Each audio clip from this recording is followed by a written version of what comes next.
गुरुर्ब्रह्मा गुरुर्विष्णु गुरुर्देवो महेश्वरः गुरु साक्षात् परब्रह्म तस्मै ಶ್ರೀ ಗುರವೇ ನಮಃ. ಶ್ರೀ ಜಗದ್ಗುರು ಸಿದ್ಧಾರೂಢರ ಪಾದಕಮಲಗಳಿಗೂ, ಶ್ರೋತ್ರಿಯ ಬ್ರಹ್ಮನಿಷ್ಠ ಸದ್ಗುರು ಬಸವಾನಂದರ ಪಾದಕಮಲಗಳಿಗೂ, ಅವರ ಪ್ರತಿರೂಪದಂತಹ ನಿಜಗುಣಪ್ಪನವರ ಪಾದಕಮಲಗಳಿಗೂ ನನ್ನ ದೀರ್ಘದಂಡ ಪ್ರಣಾಮಗಳನ್ನ ಸಲ್ಲಿಸುತ್ತಾ, ಎಲ್ಲ ಮಹಾತ್ಮರ ಪಾದಕಮಲಗಳಿಗೂ ನನ್ನ ದೀರ್ಘದಂಡ ಪ್ರಣಾಮಗಳನ್ನ ಸಲ್ಲಿಸುತ್ತಾ, ಮನದಲ್ಲಿ ಸ್ಮರಿಸಿಕೊಳ್ಳುತ್ತಾ, ತಮ್ಮೆಲ್ಲರಿಗೂ ವಂದಿಸುತ್ತಾ, ಇವತ್ತಿನ ನಿಜಗುಣರು ರಚಿಸಿದಂತಹ ಕೈವಲ್ಯ ಪದ್ಧತಿ ಒಳಗ ಜ್ಞಾನ ಪ್ರತಿಪಾದನಾ ಸ್ಥಳ ನೋಡ್ತಾ ಇದ್ದೀವಿ. ಮುಖ್ಯವಾದಂತ ವಿಚಾರಗಳನ್ನ ನಮಗ್ ತಿಳಿಸ್ತಾ ಇದ್ದಾರ. ಯಾಕಂದ್ರೆ ಇದು ಮೇಲ್ಮಟ್ಟದ ವಿಚಾರ. ನಾನು ಯಾರಿದ್ದೀನಿ ಅನ್ನುವಂಥದ್ದೇ ಒಂದು ದೊಡ್ಡ ಪ್ರಶ್ನೆ. ಅದಕ್ಕ ಉತ್ತರ ಹೇಳುವಂಥದ್ದು ಬಹಳಷ್ಟು ಮೇಲ್ಮಟ್ಟದ ವಿಚಾರ.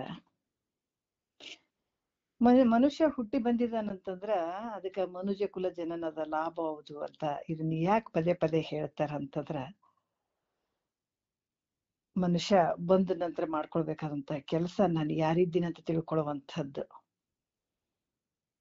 ಯಾಕಂತಂದ್ರೆ ಇದು ಮೇಲ್ಪದ್ರ ಇರುವಂಥದ್ದು ಹೆಸರುಗಳು ಏನಂದ್ರ ಅಪ್ಪ ಅಮ್ಮ ಇಟ್ಟಂತ ಹೆಸರು, ನಾನು ಹಂಗದೀನಿ ಹಿಂಗದೀನಿ ಅಂತ ಹೋಗುವಂಥದ್ದು. ಆದ್ರ ನನ್ನ ಸ್ವರೂಪವನ್ನ, ನನ್ನ ನಿಜವಾದ ಸ್ಥಿತಿಯನ್ನ ನಮ್ಮ ಮರ್ತುಕೊಂಡದಕ್ಕಾಗಿ ಇಷ್ಟೆಲ್ಲ ದುಃಖ ಬಂದಂಥದ್ದು. ಅದಕ್ಕೆ ಜನನ ಮರಣ ಆ ದುಃಖದಲ್ಲಿ ಬಳಲ್ತಾ ಇರುವಂಥದ್ದು. ಈಗ ಅದನ್ನ ನಿವೃತ್ತಿ ಮಾಡ್ಕೊಳ್ಳುವಂತ ವಿಚಾರಗಳು, ಅತ್ಯಂತ ದುಃಖ ನಿವೃತ್ತಿ, ಪರಮಾನಂದದ ಸ್ಥಿತಿ ಮಾಡ್ಕೊಳ್ಳುವಂಥ ವಿಚಾರ. ನೀನು ಯಾರಿದ್ದೀಯ ಅನ್ನುವಂಥದ್ದು ತಿಳಿಸ್ತಾ ಇದ್ದಾರೆ ಅವ್ರ. ಇಲ್ಲಿ ಕೂಡ ಏನಂದ್ರ ಸಾಮವೇದದ ಚಾಂದೋಗ್ಯ ಉಪನಿಷತ್ತಿನಲ್ಲಿ ಆಯ್ದಂತ ತತ್ವಮಸಿ ಮಹಾವಾಕ್ಯವನ್ನ ಹೇಳ್ತಾ ಇದ್ದಾರೆ ಅವರು. ಏನ್ ಹೇಳ್ತಾ ಇದ್ದಾರ?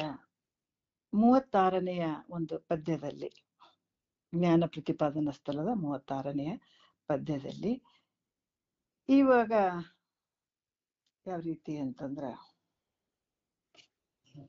ಗುರುಗಳ ಮುಖಾಂತರ ತಿಳ್ಕೊಳ್ಳುವಂಥದ್ದು ಈ ತತ್ವಮಸಿ ಮಹಾವಾಕ್ಯವನ್ನ. ಇದರ ಅರ್ಥವನ್ನ ತಿಳ್ಕೊಂಡ್ರೆ ಎಲ್ಲವನ್ನ ತಿಳ್ಕೊಂಡಂಗ ಏನಾಗ್ತದ? ಅಭೇದ ಜ್ಞಾನ ಆಗ್ತದ. ಈ ಭೇದದಿಂದ ನಮಗೇನ್ ದುಃಖ ಆಗ್ಯದಲ್ಲ, ಆ ದುಃಖ ನಿವೃತ್ತಿ ಆಗ್ತದ. ಯಾವ್ದ್ರಿಂದ? ಅಭೇದ ಜ್ಞಾನದಿಂದ. ಈ ತಮೋರೂಪದಂತ ಭೇದ ರೂಪ ಭಾವ ಅಳಿತದ. ಅದಕ್ಕೆ ಅದರಿಂದ ಈ ತತ್ವಮಸಿ ಮಹಾವಾಕ್ಯವನ್ನ ಬಹಳಷ್ಟು ವಿಚಾರ ಮಾಡ್ಬೇಕಾಗ್ತದ. ನಾವು ಅವಿಚಾರದಿಂದನೇ ಬಂಧ ಆಗ್ಯದ ನಮಗ. ಅವಿಚಾರದಿಂದ ಬಂದಂತ ಬಂಧವನ್ನ ವಿಚಾರದಿಂದನೇ ನಾವು ನಿವೃತ್ತಿ ಮಾಡ್ಕೊಳ್ಬೇಕಾಗ್ತದ. ಅದಕ್ಕೆ ಇಲ್ಲಿ 36ನೆಯ ಪದ್ಯದಲ್ಲಿ ಬಹಳ ಚಂದ ಹೇಳತ್ತಾರ. ಇದೆಲ್ಲ ನಮ್ಮೊಳಗ ನಡೆದಂಥದ್ದು. ಅದನ್ನ ಎಚ್ಚರಿಕೆ ಮಾಡ್ತಾರ. ನಾವ್ ನಿಜವಾಗಿ ಎದ್ದಿದೀವಿ ಏನಂದ್ರೆ ನಾವ್ ಎದ್ದಿಲ್ಲ, ನಾವ್ ಎಚ್ಚರಿಕೆ ಸ್ಥಿತಿಯಲ್ಲಿ ಇಲ್ಲ. ಯಾವಾಗ ಈ ವಿಚಾರಗಳನ್ನ ನಾವು ತಿಳ್ಕೊಳ್ಳಿಲ್ಲ ಅಂತಂದ್ರೆ ಇನ್ನೂ ನಾವು ಮಲಗಿದೀವಿ ಅಂತಾನೆ ಅರ್ಥ. ಅದು ಯಾವಾಗ ಸದ್ಗುರುನಾಥ ಈಗ ಬಂದು ಈ ಮಲಗಿದಂತ ಜೀವಿಗಳಿಗೆ, ಜೀವಾತ್ಮರಿಗೆ ಎಬ್ಬಿಸುವಂತ ಕೆಲಸ ಇದು, ಎಚ್ಚರಿಕೆ ಮಾಡುವಂತ ಕೆಲಸ. ಇಲ್ಲಿ ವಿಚಾರದಾಗ ಹೇಳ್ತಾರ, ಏನ್ ಹೇಳ್ತಾರ? 36ನೆಯ ಪದ್ಯದಲ್ಲಿ, ನೋಡಿ ತಿಳಿಯಲು ತತ್ವಮಸಿ ವಾಕ್ಯದ ಅರ್ಥವನ್ನೇ ಕೂಡೆ ನಿಜ ಕೈವಲ್ಯಬಹುದು ಗುರುವಿಡೆದು ಅಂತ ಹೇಳ್ತಾರ. ನೋಡಿ ನೋಡಿ ಅಂತನ್ನುವಂಥದಕ್ಕ ನಿನ್ನೆ ಕೆಲವು ವಿಚಾರಗಳು ಬಂದಿದಾವ. ನೋಡಿ ಅಂತಂದ್ರೆ ಹೆಂಗ್ ನೋಡೋದು? ವಿವೇಕದಿಂದ ನೋಡುವಂಥದ್ದು. ಆ ವಿವೇಕದಿಂದ ನೋಡಿ ಅದನ್ನ ತಿಳಿಯುವಂಥದ್ದು. ಯಾವುದು ತಿಳಿಯೋದು? ತತ್ವಮಸಿ ವಾಕ್ಯದ ಅರ್ಥವನ್ನ ತಿಳಿಯುವಂಥದ್ದು. ಕೂಡೆ ಅಂದ್ರ ತಕ್ಷಣದಲ್ಲೇ. ಏನ್ ಹೇಳ್ತಾರ ಅವರು? ತತ್ಕ್ಷಣವೇ. ಕೂಡಿದ ತತ್ಕ್ಷಣವೇ ಆಗುವಂಥದ್ದು ಇದು ಫಲ. ಕೈವಲ್ಯ ಅಂದ್ರೆ ಮೋಕ್ಷ, ನಿಜ ಕೈವಲ್ಯ ಅಲ್ಲಿ ಆಗುವಂಥದ್ದು. ಇದು ಹಂಗ ಆಗ್ತದೆ ಏನಂತಂದ್ರಲ್ಲ, ಗುರು ಹಿಡಿದು ಅಂದ್ರೆ ಗುರು ಮುಖಾಂತರನೇ ಮಾಡ್ಕೊಳ್ಳುವಂಥದ್ದು. ಗುರು ಬೇಕಾಗ್ತದ, ಮತ್ತೆ ಪ್ರಮಾಣಗಳು ಬೇಕಾಗ್ತದ, ಶ್ರುತಿ ಪ್ರಮಾಣಗಳು ಬೇಕಾಗ್ತದ. ಮತ್ತೆ ಈ ಮಹಾವಾಕ್ಯಗಳೇನ ತತ್ವಮಸಿ ಮಹಾವಾಕ್ಯವನ್ನ ಹಿಡ್ಕೊಂಡು ಹೇಳುವಂಥದ್ದು, ಶ್ರುತಿ ಪ್ರಮಾಣಗಳು ಏನದಾವ ಇವನ್ನ ಹಿಡ್ಕೊಂಡು ಗುರು ಹೇಳುವಂಥದ್ದು. ಗುರುನೇ ಯಾಕೆ ಹೇಳ್ಬೇಕ್ರಿ ಅಂತಂದಾಗ ಬಹಳಷ್ಟು ವಿಚಾರಗಳು ಬಂದಿದಾವೆ. ಯಾಕಂದ್ರ ಆ ಒಂದು ಶಕ್ತಿ ಗುರುವಿನಲ್ಲಿ ಇರ್ತದ, ನಡೆ ನುಡಿ ಒಂದೇ ಇರ್ತದ. ಮತ್ತೆ ಎಂತ ಗುರು ಅಂದ್ರೆ ಶ್ರೋತ್ರಿಯ ಬ್ರಹ್ಮನಿಷ್ಠ ಸದ್ಗುರು. ಬರೀ ಬಾಯಿಲಿಂದ ಹೇಳೋದಕ್ಕಿಂತ ನಡೆಯಲ್ಲೇ ಆತಗಿತ್ತು ಅಂತಂದ್ರ ಅದ್ರ ಶಕ್ತಿ ಇರ್ತದ, ಬಹಳ ತಾಕತ್ತಿರ್ತದ. ಇನ್ನೊಂದು ಜೀವಿಯ ಒಂದು ಅಜ್ಞಾನವನ್ನ ನಿವಾರಣೆ ಮಾಡುವಂತ ಶಕ್ತಿ ಆ ವಾಕ್ಯದಲ್ಲಿ ಇರ್ತದ. ಬರೀ ಬಾಯಿ ಮಾತಿಲ್ಲ ಹೇಳಿದ್ರೆ ಅದು ಟಚ್ ಆಗಂಗಿಲ್ಲ. ಅದಕ್ಕೆ ಸದ್ಗುರುವಿನಲ್ಲಿ ಬಹಳಷ್ಟು ಹೇಳ್ತಾರೆ, ಕರುಣೆ, ಸತ್ಕಲೆ, ನಿರಾಸೆ, ಶಾಸ್ತ್ರ ಪ್ರಣೀತೆ, ಸುಮುಖತ್ವ, ಸುಜ್ಞಾನ, ಇವೆಲ್ಲ ಗುರುವಿನ ಲಕ್ಷಣಗಳು ಬೇಕಾಗಿರ್ತವೆ. ಇವೆಲ್ಲ ಇದ್ದಂತ ಸದ್ಗುರು ಶ್ರೋತ್ರಿಯ ಬ್ರಹ್ಮನಿಷ್ಠ ಸದ್ಗುರುವಿನ ವಾಕ್ಯವನ್ನ ಕೇಳಿ, ಈಗ ಬರೇ ಬಂದೂಕ ಅದ, ಬಂದೂಕದಲ್ಲಿ ಬರೇ ಗುಂಡುಗಳನ್ನ ಅದನ್ನ ಕೈಯ ಆ ಬಂದೂಕದಲ್ಲಿರುವಂತ ಗುಂಡುಗಳನ್ನ ತೆಗೆದು ಬರೇ ಈ ಪ್ರಾಣಿ ಪಕ್ಷಿಗಳಿಗೆ ಅಥವಾ ಮನುಷ್ಯರಿಗೆ ಹೊಡೆದ ಸಾಯ್ತಾರೇನು ಅಂದ್ರೆ ಇಲ್ಲ, ಸಾಯ್ತಾವೇನಂದ್ರೆ ಇಲ್ಲ. ಅದೇ ಗುಂಡನ್ನ ಬಂದೂಕದಾಗ ಹೊಡೆದ್ರ ಸತ್ತು ಹೋಗ್ಬಿಡ್ತಾವ ನೋಡ್ರ. ಅದೇ ರೀತಿ ಕೂಡ ಇವು ಪ್ರಮಾಣ ಶ್ರುತಿ ಪ್ರಮಾಣಗಳು ಇವೇನ್ ವಿಚಾರಗಳು ಅದಾವಲ್ಲ, ಅದು ಸದ್ಗುರು ಮುಖಾಂತರ ಹೇಳಿದಾಗ ಶಿಷ್ಯನಲ್ಲಿರುವಂತ ಅಜ್ಞಾನ ಅನ್ನುವಂಥದ್ದು ಸತ್ತು ಹೋಗ್ಬಿಡ್ತದ, ನಾಶ ಆಗ್ಬಿಡ್ತದ. ಯಾಕೆ ಗುರುವಿನಲ್ಲಷ್ಟು ತಾಕತ್ತು ಅಂತಂದ್ರೆ ಆತನ ನಡೆ ನುಡಿ ಒಂದಾಗಿರ್ಬೇಕು. ಈಗ ಆತನ ಹತ್ರ ಏನಿರ್ಬೇಕು, ಕರುಣೆ ಇರ್ಬೇಕು, ಶಾಸ್ತ್ರ ಪರಿಣಿತೆ ಇರ್ಬೇಕು, ನಿರಾಶೆ ಇರ್ಬೇಕು. ಮುಖ್ಯವಾಗಿರೋಂಥ ನಿರಾಶೆ ಬಹಳ. ಅದಕ್ಕೆ ಕರುಣ ರಸದ ಕೋಡಿ ವರಿವ ಕಟಾಕ್ಷದ ಪರತತ್ವ ಅರೂಪವ ಆಲಾಪದಂತ ಸಂಪೂರ್ಣ ಅದೇ ಸ್ವರೂಪದಾಗ ಇದ್ದಿರ್ತಾನೆ ನೋಡ್ರಿ. ನಿರಾಸೆ ಅನ್ನುವಂಥದ್ದು ಬಹಳ ಮುಖ್ಯ. ಗುರುವಿನಲ್ಲಿ ಏನಾದ್ರೂ ಶಿಷ್ಯನ ಹತ್ರ ಒಂದ್ ಚೂರು ಆಸೆ ಏನಾದ್ರು ಉಟ್ಕೊಂತಂದ್ರೆ ಅಲ್ಲಿ ವ್ಯರ್ಥ ಆಗ್ಬಿಡ್ತು. ಆತ ಹೇಳುವಂತ ವಾಕ್ಯ ಟಚ್ ಆಗಂಗಿಲ್ಲ. ಯಾರಿಗೆ? ಶಿಷ್ಯನಿಗೆ. ಆತ ನಿರಾಸೆಯಿಂದ ಕೂಡಿರ್ಬೇಕಾಗ್ತದ. ಇವೆಲ್ಲ ಗುರುವಿನಲ್ಲಿ ಕೆಲವು ಲಕ್ಷಣಗಳು ಬೇಕಾಗ್ತದ. ಆಮೇಲೆ ಶಿಷ್ಯನು ಅವನ್ ತಗೊಳ್ಬೇಕಾದ್ರೆ ಆತನಲ್ಲಿ ಕೂಡ ರೆಡಿ ಇರ್ಬೇಕಾಗ್ತದ. ಹಂಗಾಗಿ ಗುರು ಶಿಷ್ಯರ ಒಂದು ಮೇಳ ಈ ರೀತಿ ನಡೀತದ. ಅದಕ್ಕ ಈ ವಿಚಾರವನ್ನ ತಗೊಳ್ಬೇಕಾದ್ರ ಸದ್ಗುರು ಮುಖಾಂತರನೇ ಇದನ್ನ ತಗೊಳ್ಬೇಕು. ಮತ್ತೆ ಈ ಶ್ರುತಿ ವಾಕ್ಯಗಳು ಇರ್ಬೇಕು, ಗುರು ಇರ್ಬೇಕು, ಮತ್ತೆ ನಿನ್ನ ಸ್ವಾನುಭಾವನು ಬೇಕಲ್ಲಿ. ಸ್ವಾನುಭಾವದ ಸುಖ ತಾನೇ ಕೈ ಸೇರುವುದು. ಶ್ರದ್ಧಾವನ್ ಲಭ, ನಿನಗೆ ನಿನ್ನೆಲ್ಲೆಷ್ಟು ಶ್ರದ್ಧೆ ಇರ್ತದೆ ಹಂಗ ಸ್ವಾನುಭಾವ ಒಂದು ಸೇರ್ತದ. ಇದು ಯಾಕಂತಂದ್ರೆ ಈ ರೀತಿ ಈ ನಿಜ ಕೈವಲ್ಯ ಅಂದ್ರ ಶ್ರೇಷ್ಠವಾದಂತ ಮೋಕ್ಷ ಅಂದ್ರ ಅತ್ಯಂತ ದುಃಖ ನಿವೃತ್ತಿ ಪರಮಾನಂದದ ಸ್ಥಿತಿ ನಿನಗೆ ಆಗ್ತದ ಅನ್ನುವಂತ ವಿಚಾರವನ್ನ, ಅದು ಹೆಂಗಂದ್ರ ಅವಾಗ ಇವಾಗ ಅಂತ ಅಲ್ಲ, ತಕ್ಷಣದಲ್ಲಿ ಆಗುವಂಥದ್ದು ಇದು ಫಲ. ನಿನ್ಗೆ ಯಾವಾಗ ಜ್ಞಾನ ಅಳವಟ್ಟಿತು, ಜ್ಞಾನ ಅನ್ನುವಂಥ ಸೂರ್ಯ ಯಾವಾಗ ಉದಯ ಆಗ್ಬಿಟ್ಟ ಅಂತಂದಾಗ ಅಜ್ಞಾನ ಅನ್ನುವಂಥದ್ದು ಕತ್ತಲೆ ತಕ್ಷಣದಲ್ಲೇ ನಾಶ ಆಗ್ಬಿಡ್ತದ ಅನ್ನುವಂಥದ್ದು. ಇಲ್ಲಿ ತುಮ್ ಪದಾರ್ಥದ ವಿಚಾರವನ್ನ ಹೇಳ್ತಾ ಇದ್ದಾರೆ. ತತ್ ತುಮ್ ಹಸಿ. ತತ್ ಅಂದ್ರ ಪರಮಾತ್ಮ, ತೊಮ್ ಅಂದ್ರೆ ನೀನು.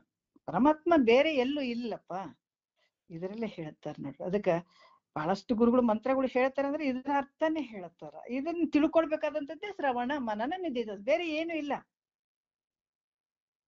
ನಮ್ಮನ್ ಬಿಟ್ಟು ಎಲ್ಲೂ ಇಲ್ಲ. ಏನಂದ್ರೆ ನೀನೇ ಪರಮಾತ್ಮಪ್ಪ ಅಂತಾನೆ ತಲೆ ಮೇಲೆ ಕೈ ಇಡ್ತಾರೆ. ಒಂದು ಮಂತ್ರ ಹೇಳ್ಬಿಟ್ಟು ತಲೆ ಮೇಲೆ ಕೈ ಇಡುವಂತ ಉದ್ದೇಶ ಏನಂದ್ರೆ ನೀನೇ ಪರಮಾತ್ಮ ಅಂತ ಅರ್ಥ ಅದು. ಬಟ್ ಅದ್ರ ಅರ್ಥನೇ ತಿಳ್ಕೊಳ್ಳಾರ್ದ ಬರೀ ಮಂತ್ರ ಹೇಳ್ಕೊಂತ ಕುಂತ್ರನ ಮುಕ್ತನಾಗ್ತಾನೆ ಅನ್ನೋದ್ರೆ ಆಗಂಗಿಲ್ಲ. ಅದ್ರ ಅರ್ಥವನ್ನ ತಿಳ್ಕೊಳ್ಬೇಕಾದ್ರೇನೆ ಪ್ರತಿ ದಿವಸ ನಾವ್ ಇದು ಶ್ರವಣ ಮಾಡುವಂಥದ್ದು. ಅದ್ರ ಅರ್ಥನೇ ಇದು. ಏನ್ ಮಂತ್ರ ಏನ್ ಕೊಟ್ಟಿದ್ದಾನ ಸದ್ಗುರುನಾಥ, ಅದ್ರ ಅರ್ಥನೇ ಇದನ್ನ ಮಾಡುವಂಥದ್ದು. ಅದಕ್ಕೆ ತತ್ ಅಂದ್ರೆ ಏನು? ಪರಮಾತ್ಮ. ತೊಮ್ ಅಂದ್ರೆ ನೀನು ಜೀವಾತ್ಮ. ಹಸಿ ಅಂದ್ರೆ ಇದ್ದೀಯ. ಇದರಲ್ಲಿ ವಾಚ್ಯಾರ್ಥ ಲಕ್ಷ್ಯಾರ್ಥದ ಬಗ್ಗೆ ನಿನ್ನೆ ತೊಮ್ ಪದದ ವಾಚ್ಯಾರ್ಥದ ಬಗ್ಗೆ ಹೇಳಿದ್ರು. ಯಾಕಂದ್ರೆ ಅಲ್ಲಿ ಏನ್ ಹೇಳ್ತಾ ಇದ್ದಾನಂತ, ಈ ತನ್ನ ಶರೀರ ಆಗಿರ್ಬೋದು, ಈ ಕರಣಗಳು ಮನ ಬುದ್ಧಿ ಚಿತ್ತ ಅಹಂಕಾರ ಇವೆಲ್ಲಗಳು ನಾನಿದ್ದೀನಿ ಅಂತನ್ನುವಂಥದ್ದು. ಈ ಜನನಾದಿ ವಿಕೃತಿ ಏನಾದ, ಜನನಾದಿ ವಿಕೃತಿ ಅಂದ್ರೆ ಈ ಜನನ ಮರಣ ವಿಕಾರ ಇರುವಂಥದ್ದು. ಇವೆಲ್ಲವೂ ನನಗೆ ಅದಾವಂತ ಅನ್ಕೊಳ್ಳುವಂಥದ್ದು. ಕಷ್ಟ ಸುಖ ನೋವು ನಲಿವು ಈ ಜನನ ಮರಣ ಇವೆಲ್ಲವುಗಳಲ್ಲಿ ನಾನೇ ನನಗೆ ಆಗ್ತಾ ಇದ್ದಾವಂತ ಒಂದು ತಾಧ್ಯಾತ್ಮ ಭಾವ ಹೊಂದಿರುವಂಥದ್ದು. ಅದಕ್ಕೆ ಈ ರೀತಿಯಾಗಿ ಆ ಸ್ಥಿತಿ ತನಗದರ ಬಗ್ಗೆ ಪತ್ತಿ ಬಿಡದಿರ್ಪ, ನನಗೆ ಅದಾವಂತ ಏನು ಬಿಡದೆ ಹಿಡ್ಕೊಂಡು ಕುಂತಿದ್ದಾನಲ್ಲ ಈತ ವಿಶ್ವ ಜೀವನೇ ತುಂಬದಕ್ಕೆ ಏನದನ ಮುಖ್ಯವಾದ ಅರ್ಥ ಅಂದ್ರೆ ವಾಚ್ಯಾರ್ಥದ ಅರ್ಥ ಅಂತ ಕೂಡ ನಿನ್ನೆ ಕೆಲವು ವಿಷಯಗಳನ್ನು ಹೇಳಿದ್ರು. ಈಗ ತೊಂಪದದ ಲಕ್ಷ್ಯಾರ್ಥದ ಬಗ್ಗೆ ಹೇಳ್ತಾರ. ಏನ್ ಹೇಳ್ತಾರ? ತೊಂಪದದ ಲಕ್ಷ್ಯಾರ್ಥ ಮೊದಲೊರೆದ ಚೇತನ ಅಚೇತನಗಳಿಗಾದ ಮುದವ ಸುಖ ಮೋಹಾದಿಗಳು ತನ್ನ ದೆಸೆಗೆ ಪದವಿಡದ ಸೆಲೆ ಸಾಕ್ಷಿ ತೂರ್ಯ ಕೂಟಸ್ಥ ನೆನೆಸಿದ ತಾನೇ ತೊಂಪದಕ್ಕೆ ಲಕ್ಷ್ಯಾರ್ಥವೆಂದು ಅಂತ ಇಲ್ಲಿ ಹೇಳುತ್ತಾರ. ಆ ಪರಮಾತ್ಮ ನೀನೇ ಇದ್ದೇನಕ ತೊಂಪದದ. ಯಾಕಂತಂದ್ರ ಇಲ್ಲಿ ಮೊದಲೊರೆದ ಚೇತನ ಅಚೇತನಗಳಿಗಾದ ಅಂತ ಹೇಳಿದಾರ. ಮೊದಲೇ ಏನು ಹೇಳಿದಾರ ಅವರು ಅಂತಂದ್ರ ಅಲ್ಲಿ ಅನಾತ್ಮ ವರ್ಗ ಮತ್ತೆ ಅದ್ರ ಜೊತೆ ಈ ಚೇತನ ಚಿದಾಭಾಸ ಜೀವಾತ್ಮ ಅಲ್ಲಿ ಏನಾಗ್ಯದ ಅಂತಂದ್ರ ತಾಧ್ಯಾತ್ಮ ಚೈತನ್ಯ ತಾಧ್ಯಾತ್ಮ ಹೊಂದಿ ಅವೆಲ್ಲ ನನ್ವ ಅಂತ ಕೂತ್ಕೊಂಡಿದ್ದಾನ. ಮೊದಲ ಹೇಳಿದಲ್ಲ ಚೇತನ ಅಚೇತನ. ಈ ಶರೀರ ಜಡ ಐತೆ, ಶರೀರದಲ್ಲಿ ಇರುವಂತಹ ಇಂದ್ರಿಯಗಳು ಇವೆಲ್ಲ ಜಡದಿಂದ ಕೂಡಿದಾವ. ಆದ್ರೆ ಈಗ ನಾವು ಕೈ ತಗೊಳ್ತೀವಿ, ಮಾತಾಡ್ತೀವಿ, ನೋಡ್ತೀವಿ, ಇದು ಸ್ವತಂತ್ರತೆ ಐತೆ ನೀವ್ಕೆಲ್ಲ ಅಂತಂದ್ರೆ ಇಲ್ಲ, ಸ್ವತಂತ್ರತೆ ಇಲ್ಲ. ಯಾಕಂದ್ರ ಆತನ ಒಂದು ಪ್ರತಿಬಿಂಬ ಅಲ್ಲಿ ಪಡ್ಕೊಂಡದಕ್ಕಾಗಿ ಇವೆಲ್ಲ ಈ ವ್ಯವಹಾರ ಮಾಡ್ದಂಗ ಆಗಾಕತ್ತಾವ. ಚೇತನಯುಕ್ತವಾದಂಥದ್ದು ಚಿದಾಭಾಸ. ಅದಕ್ಕೆ ಇಲ್ಲಿ ಕೂಡ ಏನ್ ಹೇಳ್ತಾರ? ಮೊದಲೊರೆದ ಚೇತನ. ಯಾಕಂತಂದ್ರ ಮೊದಲು ಹೇಳಿದಂಥ ಈ ದೇಹ ಇಂದ್ರಿಯ ಕರ್ಣಾದಿಗಳು ಇವೆಂಗದಾವಂತಂದ್ರೆ ಇವಕ್ಕ ಜಡವಾಗಿರುವಂತಹ ಸುಖ ದುಃಖಗಳು ಏನಿಲ್ಲ. ಈ ಕಣ್ಣವೆಲ್ಲ ಕಣ್ಣದಾವ, ಕಿವಿ ಅದು ಇಂದ್ರಿಯಗಳು, ಅಂತಃಕರಣಗಳು ಅದಾವ, ಈ ಶರೀರ ಐತೆ, ಇವಕ್ಕೇನಾದ್ರ ದುಃಖ ಐತೇನೋ? ಯಾಕೆ ಜಡವಾಗಿರುವಂಥದಕ್ಕೆ ದುಃಖ ಇಲ್ವೇ ಇಲ್ಲ ಅಲ್ಲ. ಮತ್ತೆ ಕೇವಲ ಚೈತನ್ಯಕ್ಕೈತೇನೋ? ಕೇವಲ ಚೈತನ್ಯಕ್ಕೂ ಇಲ್ಲ ಸುಖ ದುಃಖಗಳು. ಆದ್ರ ಮತ್ತೆ ಸುಖ ದುಃಖಗಳು ಯಾರಿಗೆ ಅಂದ್ರ ಈ ನಿನ್ನ ಒಂದು ಪ್ರತಿಬಿಂಬ ಅಂತಃಕರಣದಲ್ಲಿ ಪ್ರತಿಬಿಂಬಿಸಿ ಅಲ್ಲಿ ಚಿದಾಭಾಸ ಚಿದಾಭಾಸ ಜೀವಾತ್ಮ ಚಿತ್ ಅಭಾಸ ಚಿದಾಭಾಸ ಈ ಚಿದಾಭಾಸ ಚೇತನದಿಂದೊಡಗೂಡಿದಂತ ದೇಹಾದಿಕರಣಗಳಿಗೆ ಅಲ್ಲಿ ಏನಾಯ್ತು ಅಂದ್ರೆ ಅಂತಃಕರಣದಲ್ಲಿ ಈ ತ್ರಿಗುಣಾತ್ಮಕದಿಂದ ಕೂಡಿದಂಥದ್ದು. ಅಲ್ಲಿ ಈ ಚಿದಾಭಾಸ ಏನು ಅಂತಃಕರಣದಲ್ಲಿ ಪ್ರತಿಬಿಂಬಿಸಿದನಲ್ಲ, ಅಲ್ಲಿ ಈ ಶರೀರದೊಡಗೂಡಿ ಸುಖ ದುಃಖ ಮೋಹ ಇವೆಲ್ಲ ತೋರ್ದಂಗಾಗ್ತಾವ. ಅಂದ್ರ ಅಂತಃಕರಣ ವಿಶಿಷ್ಟ ಆಗಿದಾನಲ್ಲಿ. ಅಂತಃಕರಣದಲ್ಲಿ ಏನಾಗಿದಾನ? ಅಂತಃಕರಣ ವಿಶಿಷ್ಟ ಆತ್ಮನಲ್ಲಿ ಸುಖ ದುಃಖ ತೋರ್ತದ. ಆದ್ರೆ ವಿಚಾರ ಮಾಡಿ ನೋಡಿದ್ರೆ ಬರೀ ಶರೀರ ಇಂದ್ರಿಯಗಳಿಗೆ ಅಲ್ಲಿ ಕೂಡ ಸುಖ ದುಃಖ. ಯಾಕಂದ್ರೆ ಜಡದಿಂದ ಕೂಡ್ಯದ. ಚಿತ್ ಅಂದ್ರೆ ಚಿತ್ ಅಂದ್ರೆ ಆ ಚೈತನ್ಯಕ್ಕೆ, ಅದಕ್ಕೂ ಕೂಡ ಸುಖ ದುಃಖಗಳು ಇಲ್ಲ. ಅಲ್ಲಿ ಏನಾಗ್ಯದಂದ್ರ ಅಂತಃಕರಣ ವಿಶಿಷ್ಟಾತ್ಮ ಚಿದಾಭಾಸ ಅಲ್ಲಿ ತೋರಿದಂತ ಒಂದು ಪ್ರತಿಬಿಂಬಕ್ಕ ಅಲ್ಲಿ ಏನಾಗ್ಯದಂದ್ರ ಸುಖ ದುಃಖ ಮೋಹ ಇವೆಲ್ಲ ತೋರ್ದಂಗಾಗ್ತಾವ. ಎಲ್ಲಿ ಅಂದ್ರ ಅಂತಃಕರಣ ವಿಶಿಷ್ಟ ಆತ್ಮನಲ್ಲಿಯೇ ಸುಖ ದುಃಖವಾದಿಗಳು ತೋರ್ತಾವ ಹೊರತಾಗಿ ಇದು ಶರೀರಕ್ಕಾಗ ಜಡವಾಗಿರುವಂತ ಶರೀರಕ್ಕಾಗ್ಲಿ ಈ ಒಂದು ಶುದ್ಧವಾದ ಒಂದು ನಿನ್ನ ಬಿಂಬ ಸ್ವರೂಪ ಅಂತ ಪರಮಾತ್ಮನಿಗೆ ಇಲ್ಲಿ ಇಲ್ಲ, ಚೈತನ್ಯಕ್ಕೆ ಇಲ್ಲ. ಯಾಕಂದ್ರೆ ಇವುಗಳಿಗೆ ನೀನು ಹೆಂಗಿದ್ದೀಯ ಅಂತಂದ್ರ ವಿಲಕ್ಷಣನಾಗಿರುವಂಥವ್ ನೀನು. ಯಾಕಂತಾರ ಹೆಂಗ ಅಂತಂದ್ರ ಇವ್ ಯಾವ್ದ್ರಾಗ ನೀನ್ ಬೆರ್ತಿಲ್ಲ ನಿನ್ನ.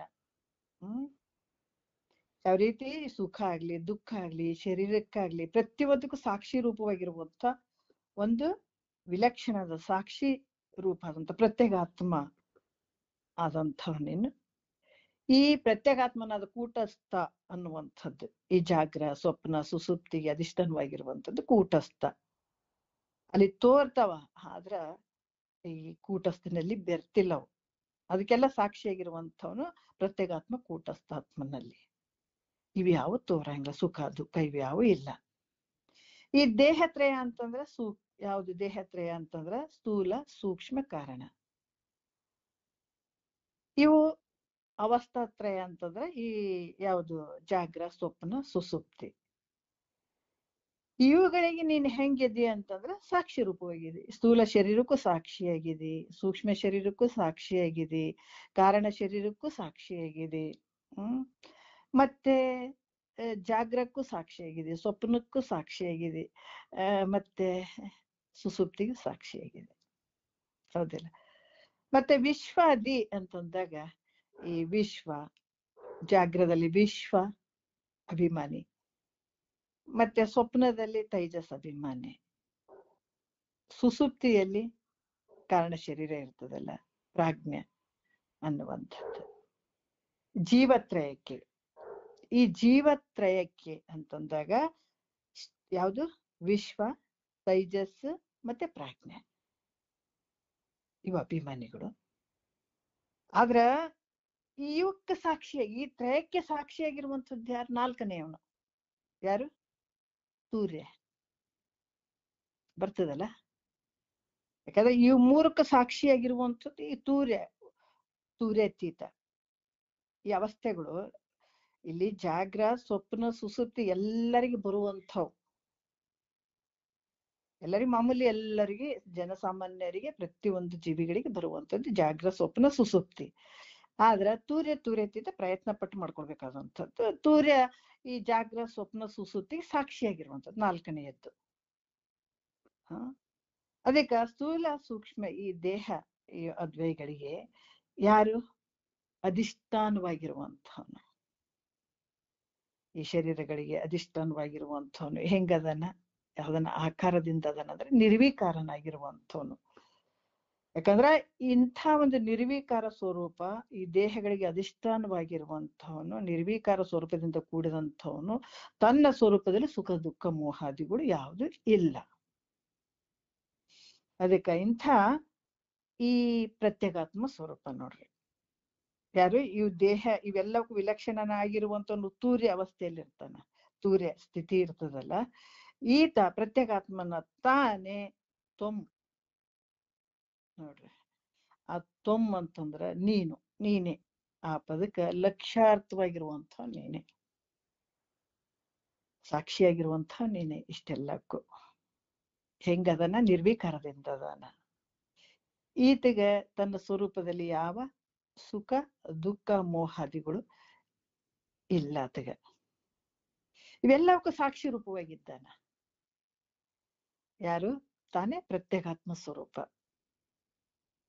ಆ ಭಾವದಲ್ಲಿ ನಿಂತ್ಕೊಂಡಾಗ ಲಕ್ಷ್ಯಾರ್ಥದಲ್ಲಿ ನೀನು ಪ್ರತ್ಯೇಗಾತ್ಮ ಸ್ವರೂಪ.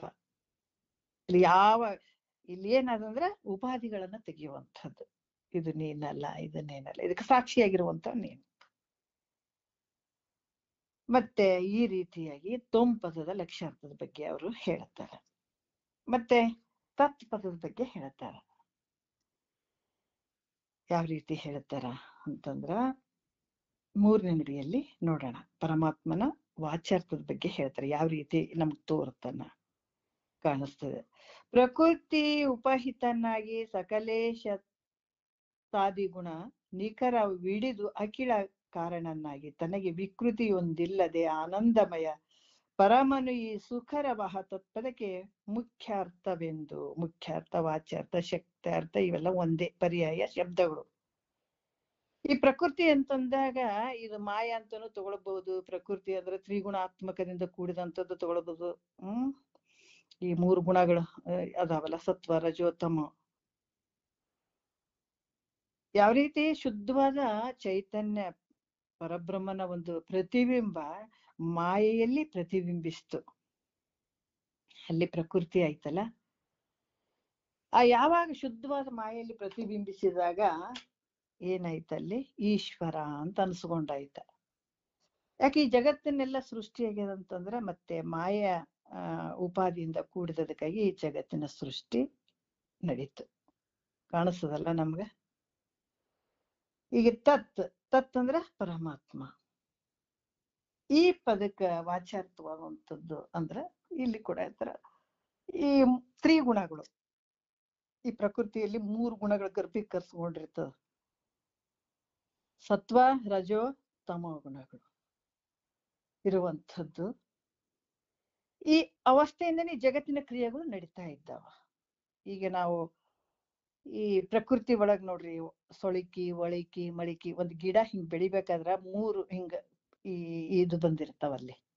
ಸ್ಟಾರ್ಟಿಂಗ್ ಬೆಳಿ ಹಿಂಗ್ ಬಂದಾಗ 3, ಯಾಕಂದ್ರ ಅದೇ ವಿಕಾರ ಹೊಂದುವಂಥದ್ದು. ಬರ್ತಾ ಬರ್ತಾ ಬರ್ತಾ ಅಲ್ಲಿ ಸತ್ವ, ರಜೋ, ತಮೋ ಗುಣ, ಅದು ಪ್ರಕೃತಿ. ಈ ಅವಸ್ಥೆಯಿಂದಲೇ ಏನಾಗ್ತದೆ, ಈ ಪ್ರಕೃತಿ ಬರುವಂಥದ್ದು. ಯಾಕಂತಂದ್ರೆ ಈ ಉಪಾದಿಯಿಂದ ಒಡಗೂಡಿದಂಥದ್ದು, ಮಾಯ ಉಪಾದಿಯಿಂದ ಒಡಗೂಡಿದಂಥದ್ದು. ಈ ಚೈತನ್ಯ ಏನ್ ಹೇಳ್ಸ್ಕೊಳ್ತಾನ ಅಂದ್ರೆ ಈಶ್ವರ. ಮಾಯೆಯಲ್ಲಿ ಬಿದ್ದು ಏನ್ ಹೆಸರು ಬಂತು, ಮಹೇಶ್ವರ ಅಂತ ಹೆಸರು ಬಂತು. ಯಾಕಂದ್ರೆ ಶುದ್ಧವಾದ ಮಾಯನೇ ಇತ್ತು. ಈಗ ನಾವು ಬಂಗಾರ ಆಭರಣ ಮಾಡ್ಬೇಕಾದಾಗ ಇಲ್ರಿ ಅದ್ರಾಗ ಕೆಲವು ಚಂದ ನಾವು ಡಿಸೈನ್ ಹೇಳ್ತೀವಿ. ಡಿಸೈನ್ ಹೇಳಿದಾಗ ಅವ್ರಂತಾರ, ಇಲ್ರಿ ಬರೇ ಬಂಗಾರ ಅದ್ರ ಡಿಸೈನ್ಗಳು ಚಂದ ಬರಂಗಿಲ್ರಿ, ಅದ್ರಾಗ ಸ್ವಲ್ಪ ವೇಸ್ಟೇಜ್ ಅವೇನೋ ಅಂತಾರಲ್ಲ, ತಾಮ್ರ ಅವ ಏನಾರ ಒಂದ್ ಸ್ವಲ್ಪ ವೇಸ್ಟೇಜ್ ಮಿಕ್ಸ್ ಮಾಡಿದ್ರ ಆಭರಣಗಳು ಮಾಡಾಕ್ ಬರ್ತದ ಅಂತ ಹೇಳ್ತಾರೆ. ಬರೇ ಶುದ್ಧವಾದ ಬಂಗಾರದಿಂದ ಮಾಡಾಕ್ ಬರಂಗಿಲ್ಲ ಆಭರಣಗಳು, ಭಾಳ ಡಿಸೈನ್ ಮಾಡಾಕ್ ಬರಂಗಿಲ್ಲಲ್ಲ. ಅದ್ರಂಗ ಶುದ್ಧವಾದ ಪರಬ್ರಹ್ಮನಿಂದನೂ ಈ ಕಾರ್ಯ ನಡೀಲಿಲ್ಲ, ಜಗತ್ತಿನ ಕಾರ್ಯ. ಅಲ್ಲಿ ಮಾಯ ಮಿಶ್ರ ಐತಲ್ಲ, ಇದೆಲ್ಲ ಕಲರ್ ಜಗವಿನಿತು ಭೇದಾಕಾರದಿಂದ ಉದಿಸಿತೆಂಬ ಭಾವನೆಗಳ ಅನುಭವವಿಡುವುದು. ಜಗತ್ ಒಂಥರ ಐತೆ, ನಾನಾ ರೀತಿಯಿಂದ ತೋರುವಂಥದ್ದು. ಇಲ್ಲಿ ಈ ಚೈತನ್ಯವೇ ಈಶ್ವರ ಅಂತ ಹೇಳಿಸ್ಕೊಳ್ತಾನ.